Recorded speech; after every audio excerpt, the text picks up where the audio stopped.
वो कहते हैं ना कि जैसी करनी वैसी भरनी।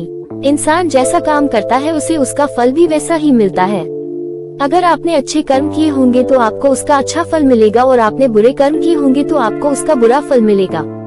अगर किसी के साथ कुछ बुरा होता है तो लोग कहते हैं कि इसने पिछले जन्म में जरूर कुछ बुरा किया होगा, इसलिए ही उसके साथ ऐसा बुरा हुआ। और अगर किसी के साथ कुछ अच्छा होता है तो लोग कहते हैं कि इसने पिछले जन्म में जरूर कुछ अच्छा काम किया होगा, इसलिए ही इसके साथ आज ये अच्छा हुआ।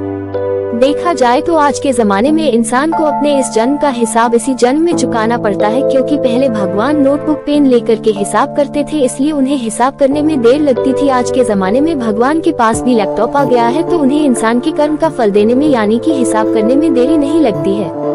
आज की ये कहानी जैसी करनी वैसी भरनी moral story in Hindi PUC के बारे में है। एक बार एक व्यक्ति को रास्ते में यमराज मिल जाते हैं। वो व्यक्ति उन्हें पहचान नहीं पाया। यमराज ने उस व्यक्ति से पीने के लिए पानी मांगा। उस व्यक्ति ने बिना कुछ सोचे और बिना एक भी क्षण गंवाए यमराज को पानी पिला दिया। पानी पीने के बाद यमराज ने उस व्यक्ति को बता दिया कि वो उसके प्राण लेने के लिए आए हैं, किंतु उस व्यक्ति ने यमराज की प्यास बुझाई है, इसलिए वो उन्हें अपनी किस्मत बदलने का एक मौका देते हैं। इतना बोलने के बाद यमराज ने उस व्यक्ति के हाथ में एक डायरी दे दी और उस व्यक्ति से कहा कि तुम्हारे पास 10 मिनट का समय है। इस डायरी में तुम जो भी लिखोगे वही सच में हो जाएगा, लेकिन ध्यान रखना कि तुम्हारे पास केवल 10 मिनट ही है। उस व्यक्ति ने डायरी खोलकर देखा कि पहले ही पेज पर लिखा था कि उसके दोस्त को लॉटरी निकलने वाली है और वो करोड़पति बनने वाला है। वो व्यक्ति ने वहाँ लिख दिया कि उसके दोस्त को लॉटरी न निकले। अगले पेज पर लिखा था कि उसका एक रिश्तेदार चुनाव जीतकर मंत्री बनने वाला है। उसने वहाँ पर लिख दिया कि उसका रिश्तेदार चुनाव हार जाए।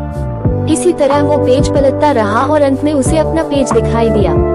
जैसे ही उसने कुछ लिखने के लिए अपना पेन उठाया कि यमराज ने उस व्यक्ति के हाथ में से डायरी वापस ले ली और कहा, ली बस तुम्हारे 10 मिनट अब खत्म हो गए हैं, अब कुछ भी नहीं हो सकता है। यमराज ने कहा कि तुमने अपना पूरा समय दूसरों का बुरा करने में व्यतीत कर दिया और अपने आप को ही खतरे में डाल दिया। अब तो तुम्हारा अंत निश्चित है। अब तुम्हें कोई नहीं बचा सकता, क्योंकि तुम अपने आप को ही नहीं बचा पाए। ये सुनकर वो व्यक्ति बहुत ज्यादा पछताता है, लेकिन अब पछताने से कुछ नहीं हो सकता था, क्योंकि अब सुनहरा मौका उसके हाथ से निकल चुका था। इसलिए जब भी कोई अवसर आपको मिलता है उसका सही से इस्तेमाल करना चाहिए, न कि दूसरों की पर समय गंवाना चाहिए।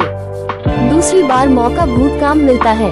खुश रहे, सतर्क रहे और सबका भला करें।